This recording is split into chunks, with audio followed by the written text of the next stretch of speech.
everybody. Welcome to today's presentation of Savler Repertoire. Wonderful. Cacie Miller, thank you so much for being here today. She's asked me to keep it short because she has a lot of information to share with us. But I did want to say that Cacie holds degrees from the University of Illinois at Urbana-Champaign, the Eastman School of Music, Houghton University, and the University of Southern Maine. And I just wanted to say on a personal note that Cacie is a fantastic, warm, and generous person, beautiful pianist, and dedicated performer. So I'm sure she's going to have a lot of wonderful things to say to us. Thank you so much for being here.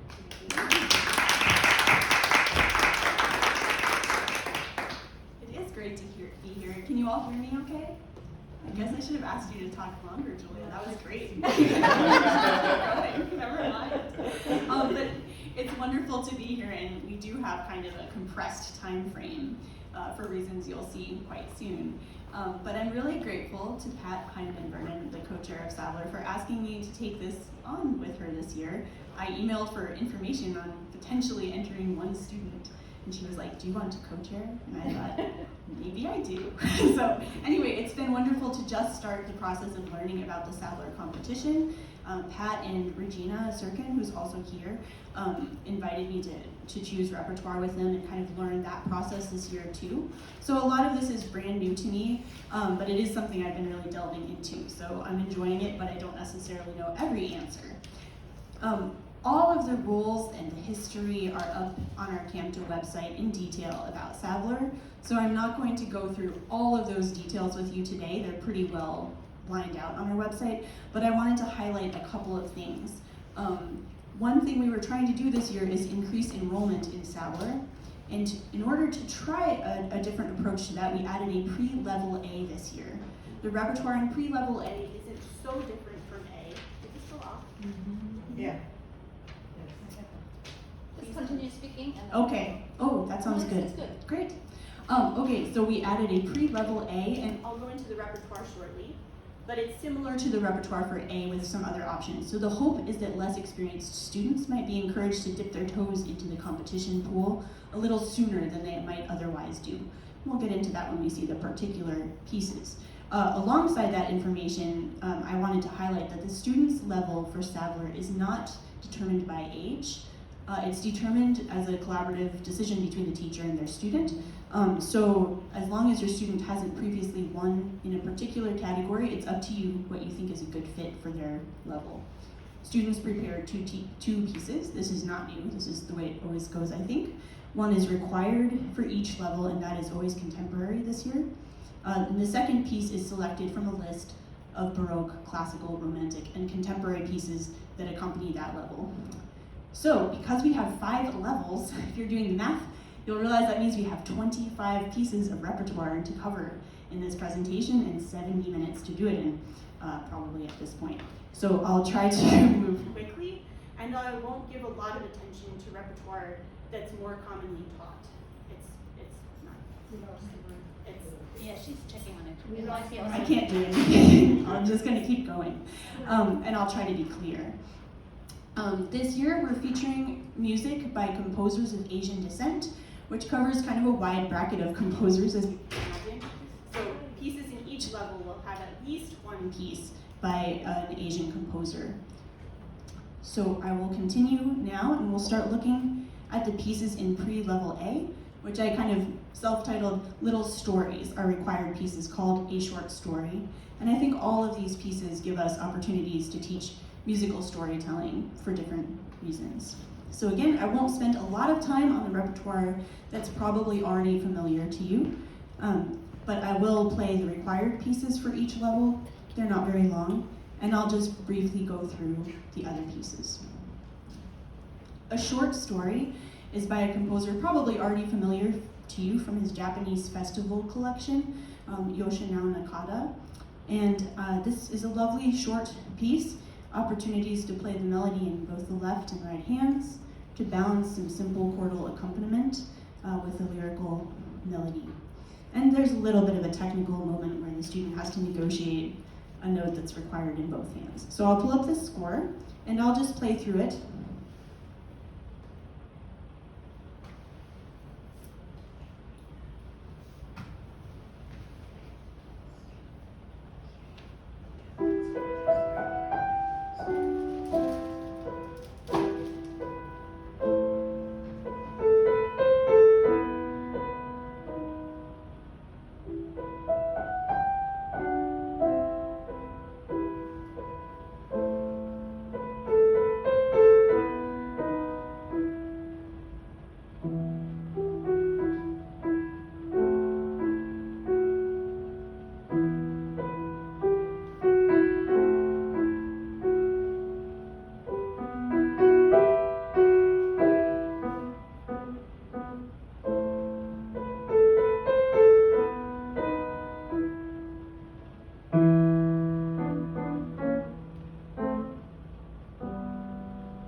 So that is the required piece for pre-level A. And you'll see a lot of difference in the difficulty of the other pieces that are choices in pre-level A. But again, I think thinking of them all as telling short stories is a nice way to start. So the Minuet in D minor by Butchset is probably familiar to many of you already. Has dialogue between the hands, so a nice introduction to Baroque playing. Hemiola rhythms toward the cadences that should be taken into consideration. One sec, we're gonna switch out the mic. Okay.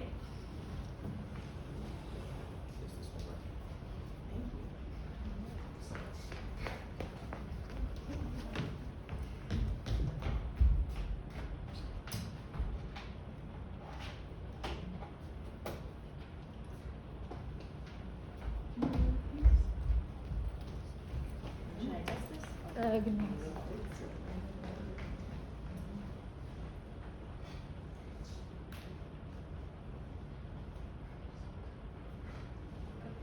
All right. See a green light. Do we need to do anything else?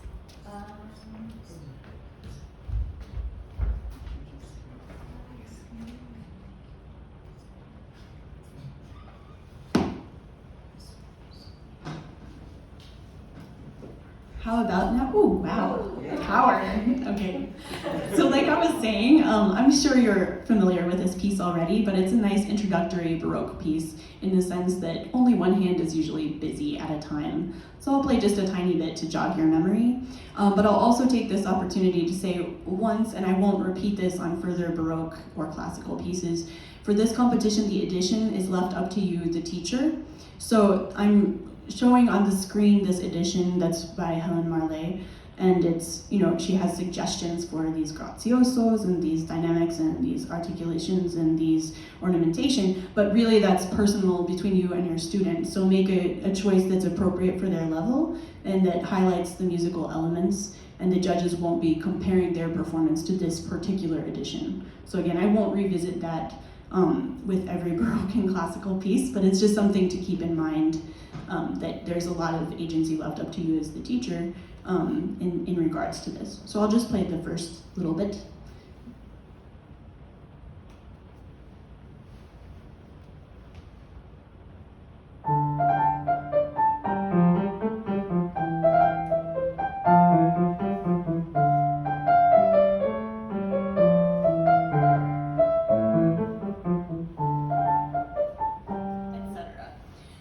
I'm sure you're already familiar with the gem of a piece that is.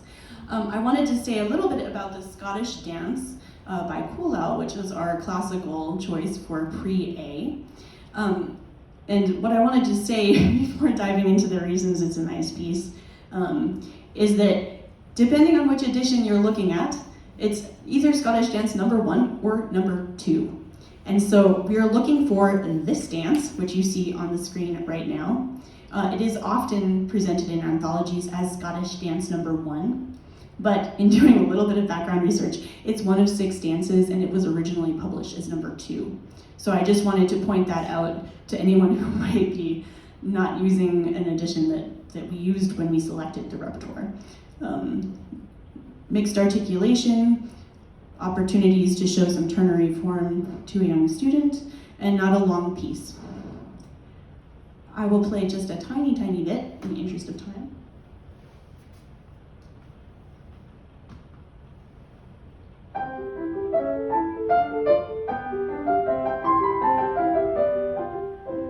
And then you have some other types of accompaniment in the B section before returning to A. Okay, our romantic choice for pre-A is a little bit longer, involved, and requires a bit more of a stretchy hand than our classical and Baroque options need. So this is the Orphan Etude by Strabog, and I'll just, again, play a little bit. He wrote many etudes, but probably you've encountered this before.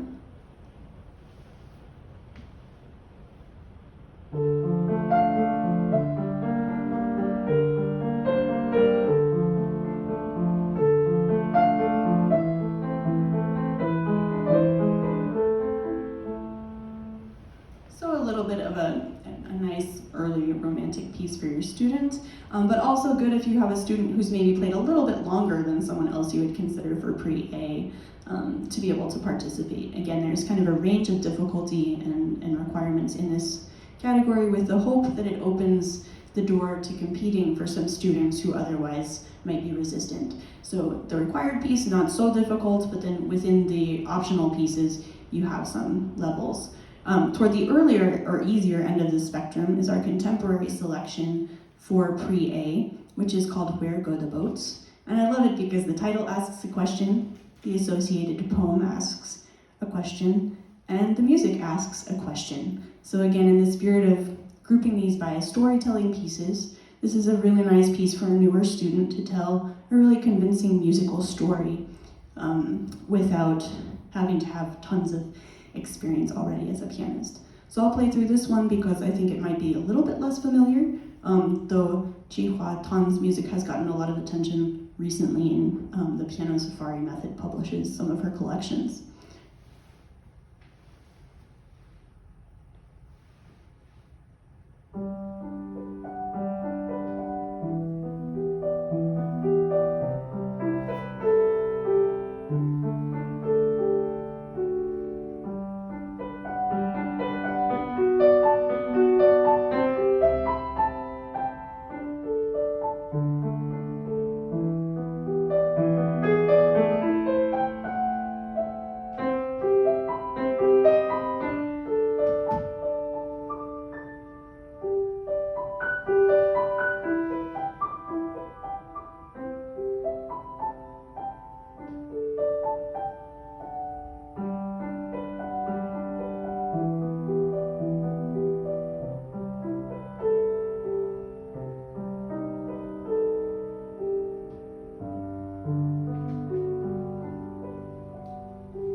Piece.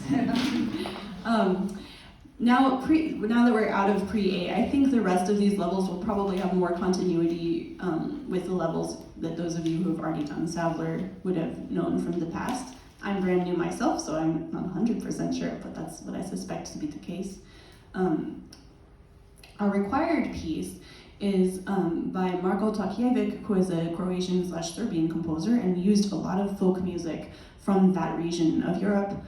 There's a substantial Romani population in this area, and you can hear kind of these folk elements in our required piece. A quick note also about the numbering of this piece. It's the first of 2 lieder in the Henley collection that we have linked on the CAMTA website. It is the 3rd of a larger set of lieder if you buy the lieder collection separately. So again, just to be clear, because I didn't find any associated like opus number or something that was hard and fast. So to be clear, you're gonna look for Allegretto scherzando, and of course you're gonna hear the theme in just a moment here, so you'll find it. But just know that there's a tiny bit of flexibility in what number this receives in different collections. Either number 1 in the larger anthology by various composers, or number 3 if you're just buying this collection of lieder. And of course, if you have any questions, you can email Pat or I, but hopefully this makes that clear. And this is such a nice chance to showcase a simple and fun to play tune with lots of different styles of accompaniment, different harmonies, and even a different tempo in the middle.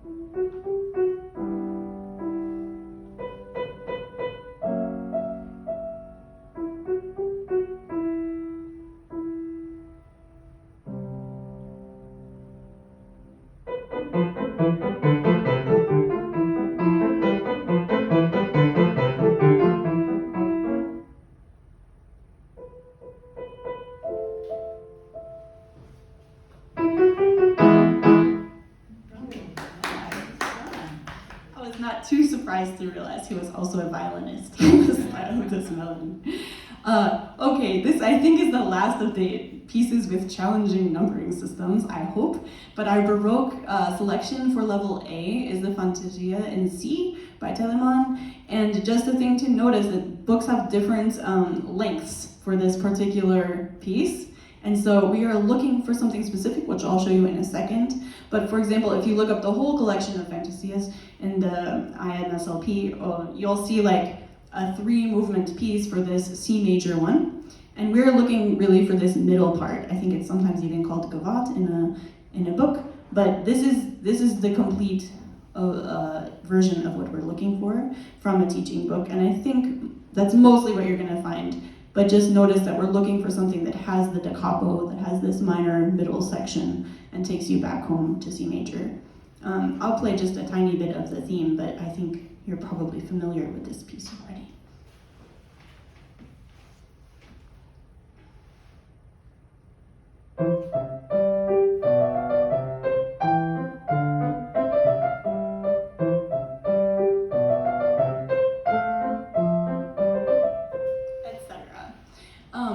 So just know that if you happen to look for it on, say, IMSLP, it's going to be buried in the middle of Fantasia in C, and you're going to have to look through a little bit. But this is the part we're looking for, and I think it's mostly what you will encounter in teaching books. Our classical selection for level A is straightforward with an opus number, a movement number, etc.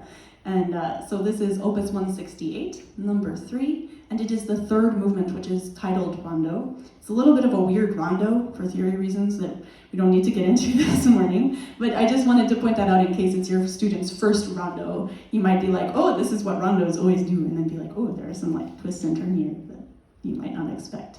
But again, it has kind of some editorial marks on this particular edition that are not required, but help your student notice the places to echo, to use different dynamics, and to color harmonically, go through C major, A minor, F major / minor, etc. And there's a super fun little coda with 16th notes at the end.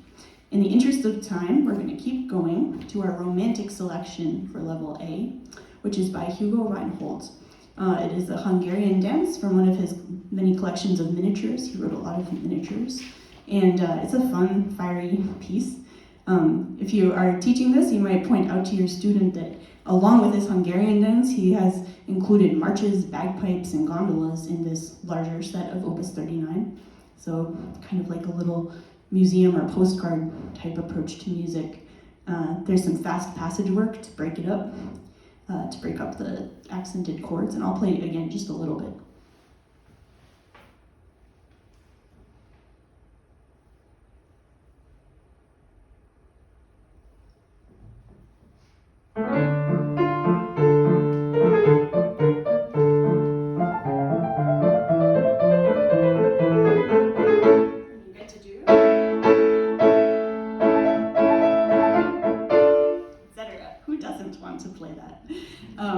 So it's a really fun piece to teach, and I think it would be a really enjoyable piece for a student to walk into some kind of competition with.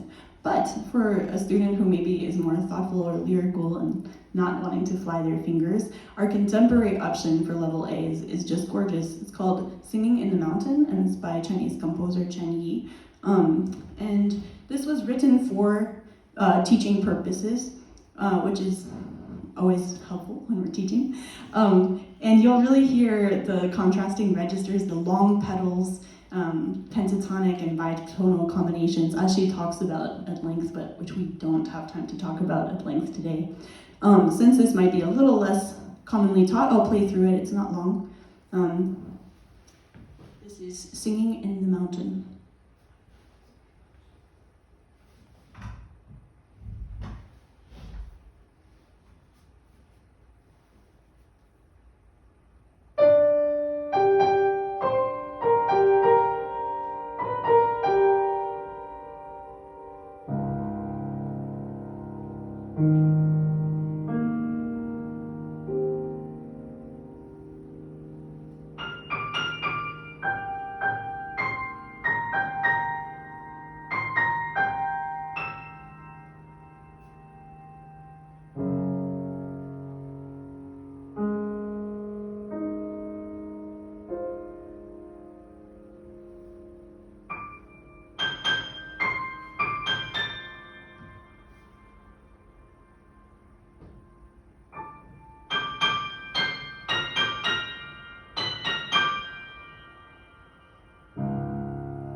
And with that, we wrap up level A.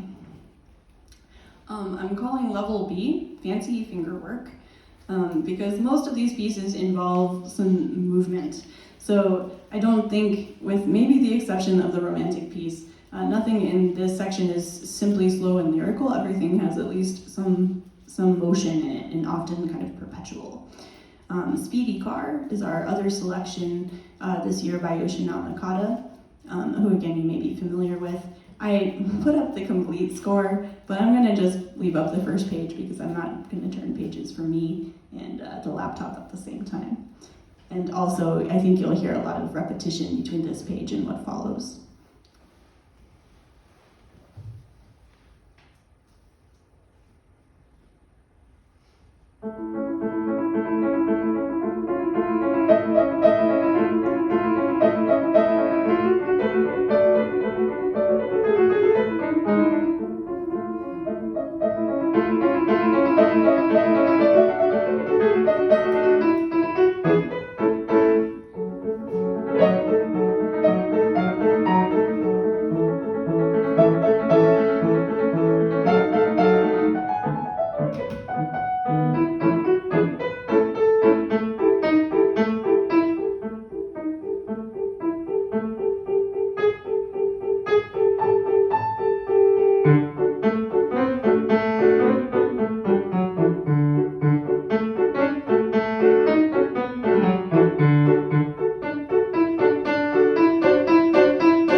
But I like this because it's great for a kid who likes to play fast, or an adult who likes to play fast.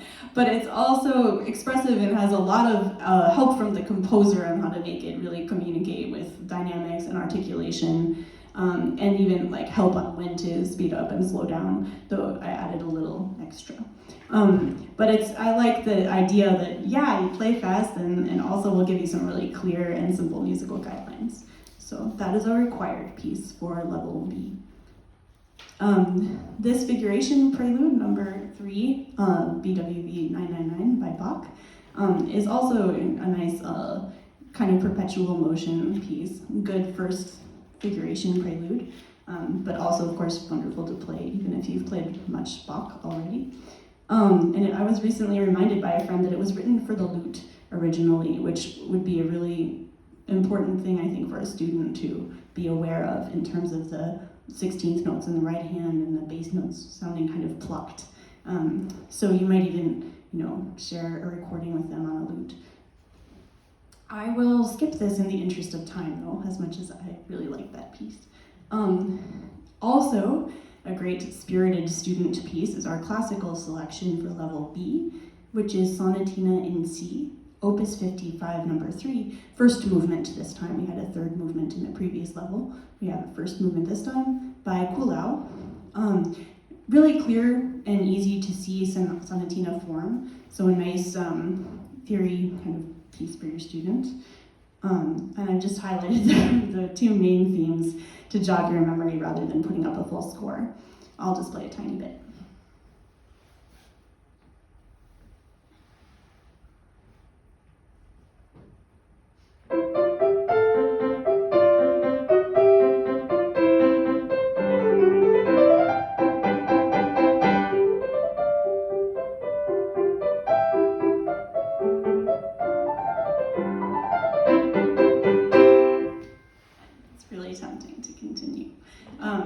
So again, this is our classical selection for level B, and probably you've taught it already many times.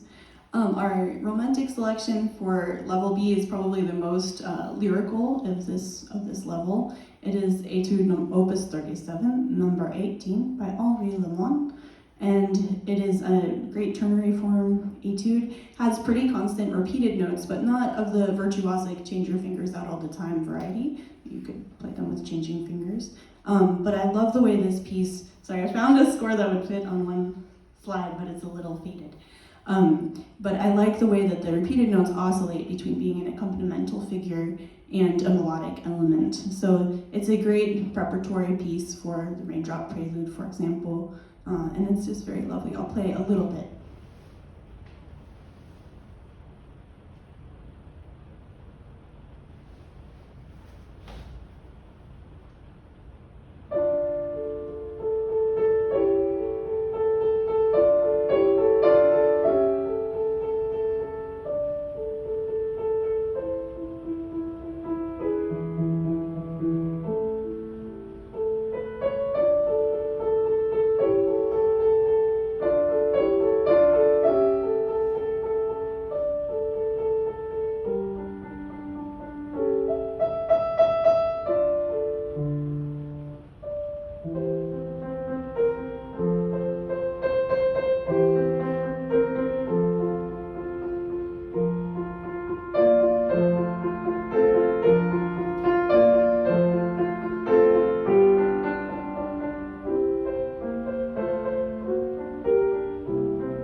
And you repeat A. So you sustain the repeated notes in some hand or other for a while, but I really like the exploration of how can you use repeated notes in a way that's not just fast and stressful. I love this piece. I guess I love all of these pieces, but I really enjoy playing pieces like this with students. I feel like it's like the logical successor to the bear. So if you had a student who really loves the bear, they could really take this to town. But it has a nice lyrical middle section as well. So you get a little bit more sophistication required other than just heavy and loud at the beginning. And I will play through this. This is by Paul Creston, and it is by from a larger collection of dances, but I didn't find any numbering discrepancy in this. I mean, I didn't check everywhere, but I think you would have an easy time locating this piece too.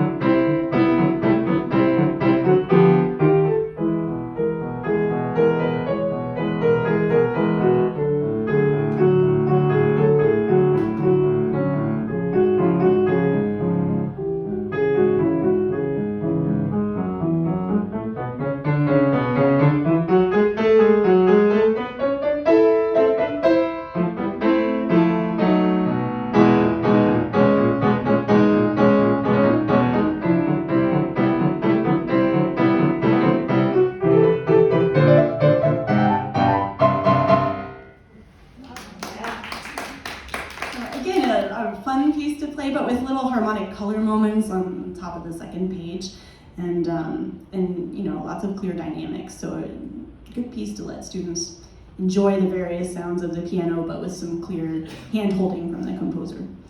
I'm calling level C at the theater. Again, these are kind of my ways of grouping the pieces together in my mind. They're not official Savler language, but I thought it was helpful for me.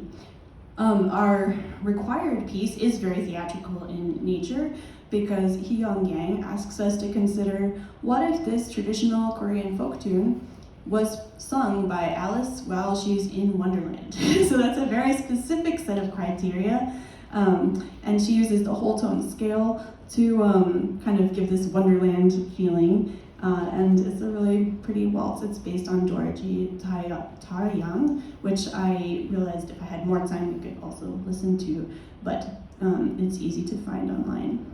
So here is, I just put up the first page, but this is short, so I'll play again all of it.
So lots of color opportunities, but also lots of jumping and use of the different ranges of the piano. Our Baroque piece for level C will be by Bach, and it is the prelude from his partita in B-flat major. Again, I'm sure you're all really familiar with this piece, so I just thought I'd throw in my two little pieces of input, which is choosing a tempo that's not too fast, and making sure that your student is comfortable with whatever ornamentation you're going to use in both the right and the left hand. Again, with the ornamentation being left up to you, the addition and your feelings on the matter. I'll play just a little bit.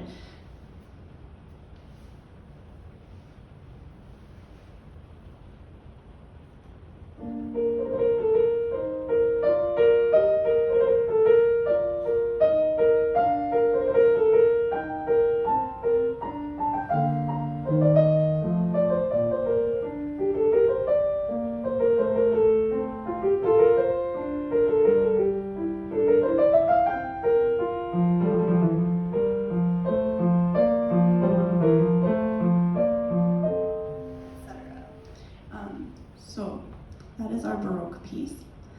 Our classical piece, I am including in our theater. Oh, I'm including this in the theater category because it sounds so much like an overture or an introduction to something that's going to happen, in this case, a dance suite. But even more clearly, I think our classical piece sounds theatrical to me. It's the third movement of Mozart's Sonata K332. In addition to being so fun to play, it's a great way to teach students about Mozart's affinity for opera, because you can really hear clearly where he's being orchestral, where he's being lyrical, when there's a singer, when there's movement. And so, you know, again, without going into a whole lecture on that, I thought this was something I could just try to chop up. I'm not really a PowerPoint person, but I put some examples of that here, of the textures that are found in this movement, because we don't really have time to listen to all of it. So I'll play a little bit.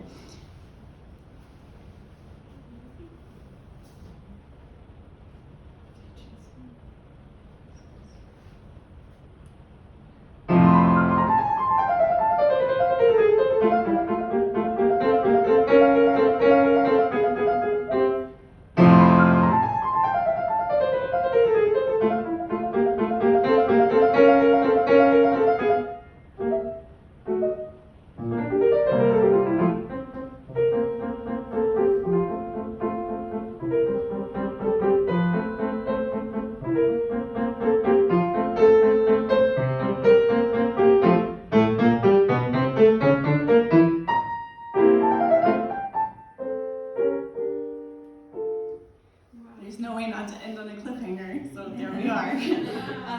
But such a fun piece, I think, to teach students about Mozart and about opera, and also, you know, allowing them to enjoy the technical skills that you've built with them. Our romantic piece for level C is by composer Margaret Lang, who I think was recently featured in Savler Repertoire, as we had featured women composers in the recent past. Not this piece though. This is a lyrical ternary form piece, and kind of is a good way to recall that Margaret Lang wrote many, many songs. She wrote orchestral music too, but it's been largely lost, but she wrote over 200 songs. The harmony, even though she's a later composer, the harmony is really reminiscent of Liszt and Wagner, with whom her family was actually quite close. She lived in Boston. I mentioned this not to give you a history lecture, but just to point out these things in the piece, and I'll play it through for you. Not completely, but I'll stop sometime in the middle section. And again, with the theatrical elements, I love how she creates this harmonic picture of twilight in the A section, again using those types of Lisztian and Wagnerian harmonies. And then the middle section is a little bit more direct. You can kind of hear the evening bells chiming in the B section. So I made another little choppy score so you could get a sample of what you will encounter in this piece if you're unfamiliar with it.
back to the A section.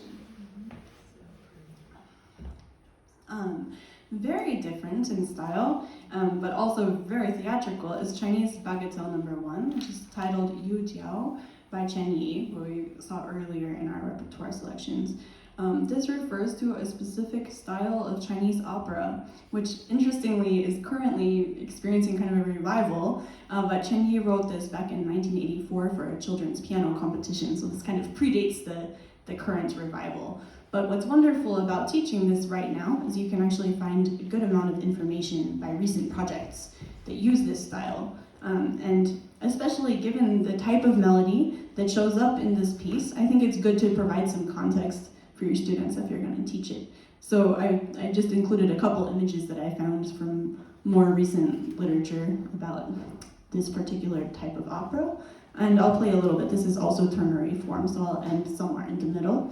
This isn't the most clear picture of the score, but here we go. Once again, kind of like the Mozart in this movement, you can hear the difference between when someone's singing, when there's an instrument providing kind of a harmonic and rhythmic movement-based moment, especially, I'll just highlight that before I play. You have these little movement moments kind of act as little interludes. So again, I think thinking about when you're singing, when you're moving on the stage, and when you're acting as an instrument is a nice approach to this piece.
I should have a clearer copy of this score too. My cat decided to help me make this scan on my iPad, and this is what happened. But anyway, lovely piece, and really good teaching opportunities, I think, surrounding a lot of this repertoire about the role of music outside of just a competition or a performance. Is it in the theater? Is it in a dance? Is it telling a story? Probably some combination of those things. I'm titling Level D, again, this is my personal grouping system, all the colors, because I think in addition to having dance and story and theatrical elements, all of these pieces showcase the coloristic ability of the instrument that we play. So hopefully, you know, when a student is in Level D, this is a conversation they've already been part of for a while. And again, it highlights the purpose of our required piece, which is from a set of 8 memories in watercolor by Tan Dun, and this is number 8, Sun Rain. I love this. You can hear the bursts of sun in the accented harmonies and in these big steady chords, and then the pitter-patter of the rain in the 8th note accompaniment that is in the in-between sections. We have some tempo changes, and I think I got most of the main themes on this page. It's not the complete score, but it gives you a taste.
So really nice way to teach about playing at a fast pace, but still with color, with attention to pedaling and range of the piano. Similarly, our Baroque piece for level D, which is one of the many sonatas of Domenico Scarlatti, this one in K113, excuse me, gives you a lot of chance to talk about color, which of course Scarlatti was always thinking about with the different instruments that he encountered. I also love, I'm not going to play all the crosshand moments in this piece for you today, I'm sure you know it, but as I was preparing for this, it occurred to me, it's nice to know that even 300 years ago, someone was thinking like, look what I can do, and so I think sharing that with your students kind of in such an old piece is really valuable. Like, look, even hundreds of years ago, people just wanted to see, can I jump this far or this far? I know my son is always experimenting with that, not on the piano, but on the ground. Can go this far. And I think this sonata really takes that to the extreme. But it also gives you a chance to talk about concerto grosso style, the virtuosic keyboard writing, Scarlatti's own participation in keyboard competitions. So really, really good piece for the student who's had some background with virtuosic music and Baroque practice. So I showed just a little bit of the earliest score I could find because I thought it was fun. And I'll play just a little bit so that you know which sonata we're talking about.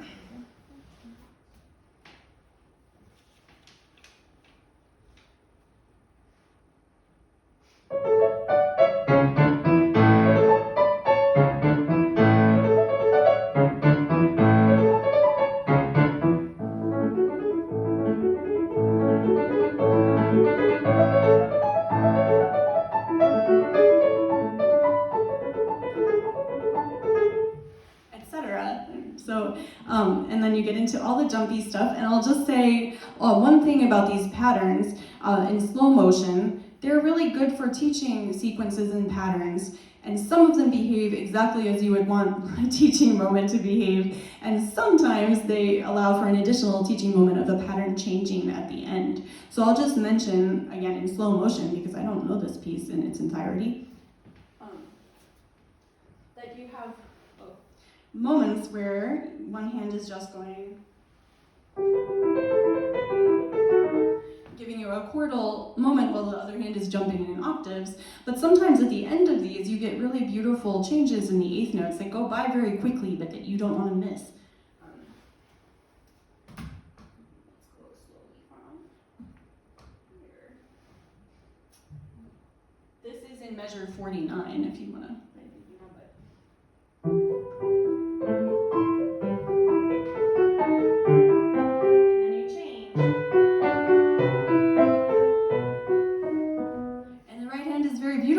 But it also moves quite quickly.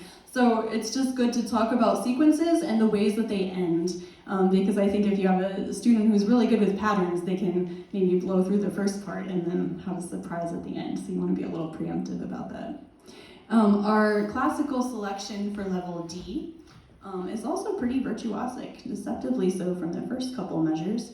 And it showcases the real maturity of Mozart's piano writing. It's the third movement, the Allegretto, from his sonata in D major, K576.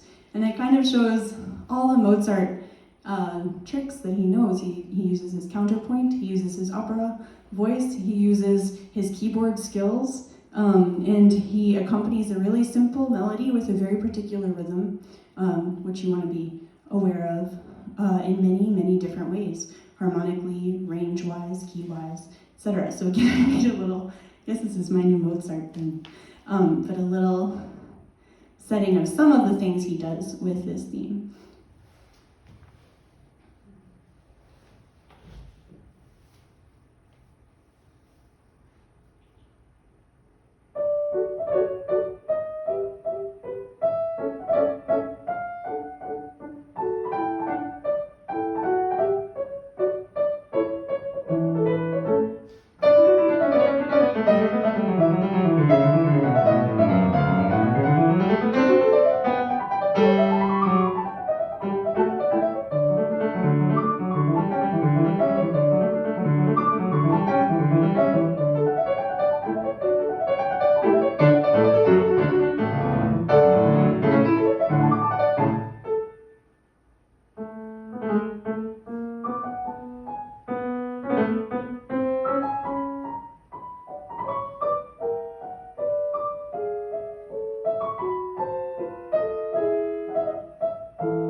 it's such a great piece, but it's a really good teaching piece for like saying, here's how you take this simple idea, and then as though you're spinning around 180 degrees, but maintaining your tempo and your character, you're gonna cast it in a totally different color light.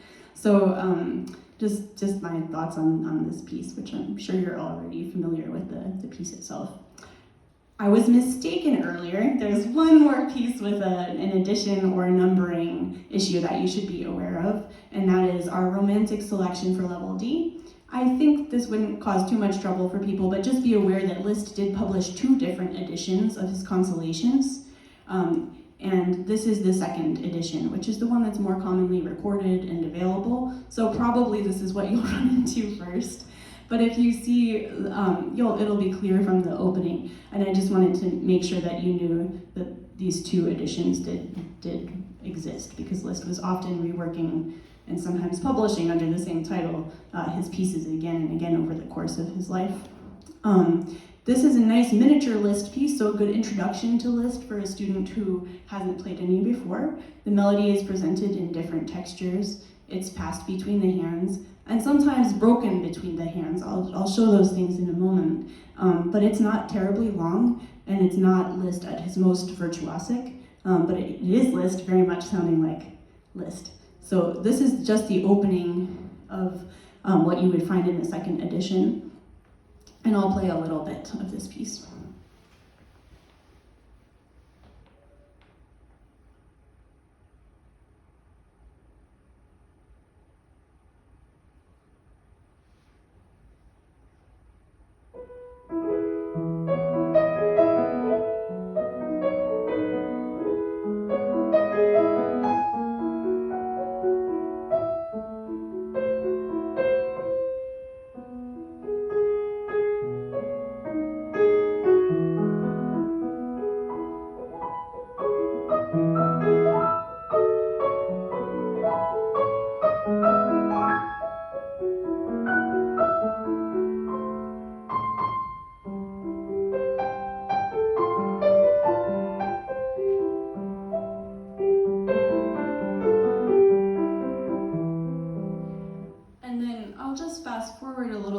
To point out some of the things that I mentioned. So you have the melody kind of put in the middle voice, where it's mostly taken by the left hand, and then sometimes taken by the right hand or introduced by the right hand. No,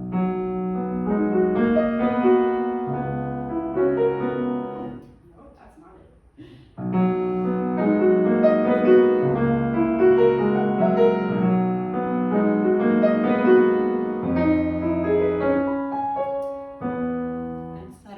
So that's one moment I wanted to point out. And then also you have, very close to that, this octave presentation. And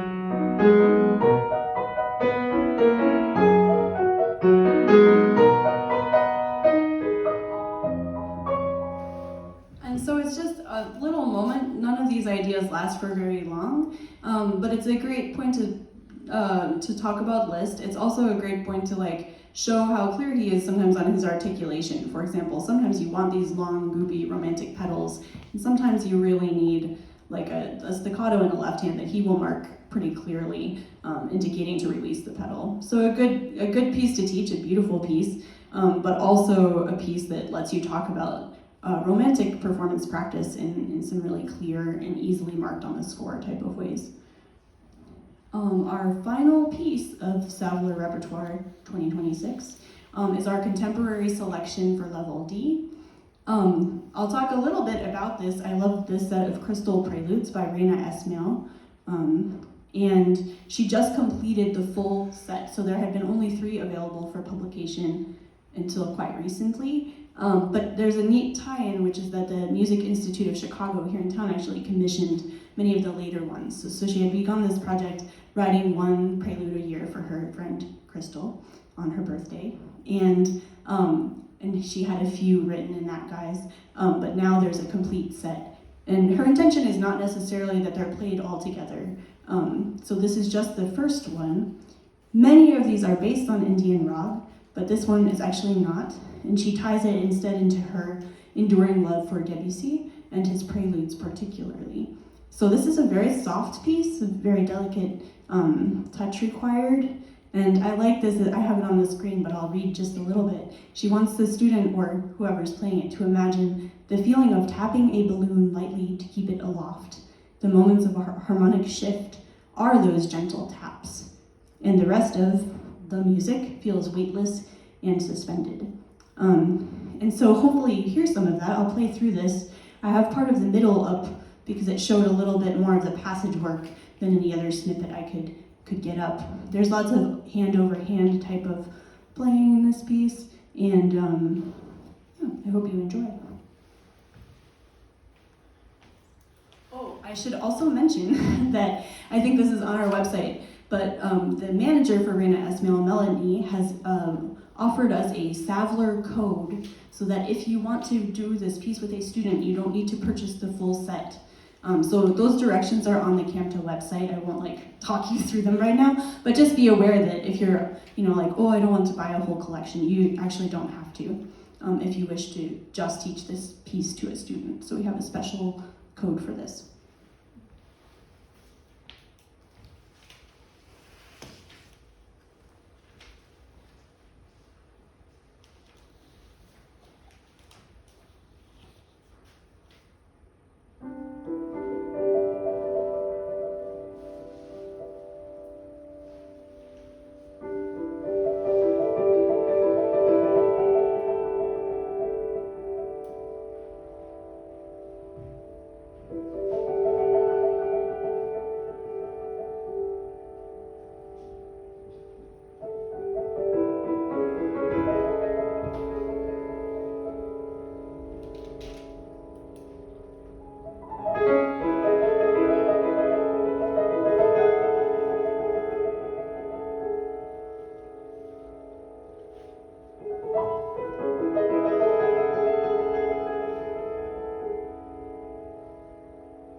So that is the complete body of work that makes up the Savler Repertoire for 2026. A quick note is that this year, like I said, Pat, who's here, Regina, who's here, and I spent a very pleasant afternoon selecting this repertoire. I mean, in addition to lots of back and forth outside of that afternoon. But we wanted to make sure that if this is something you're interested in and you would like to participate in future years, please do reach out. We welcome more voices to this process. And these are pieces that came to our mind when we thought of what do we want to hear our students play this year or your students play this year. But we would welcome input, and so please, in advance of next year's competition, reach out to the co-chairs this year to let us know if you'd like us to plan with you on future repertoire. It doesn't mean you have to co-chair the competition, but you can definitely be involved in that process if that's something that's interesting to you. So please keep that in mind. Are there any questions? Yes? Okay, maybe you could put the ink pits of the ones that are not sure which one it is and send it to the newsletter. The newsletter chair is really on the game. We could definitely do that. That's a very good idea. And also, I loved it. That was great. Oh, thank you. So great. Yeah. Fabulous. Other questions? Okay, if there are no further questions, I want to say on behalf of CAMTA how grateful we are of you, Cacie. This was such a fantastic presentation. I learned a lot, I'm sure we all did, and I'm so excited to enter students. Thank you. Thank you.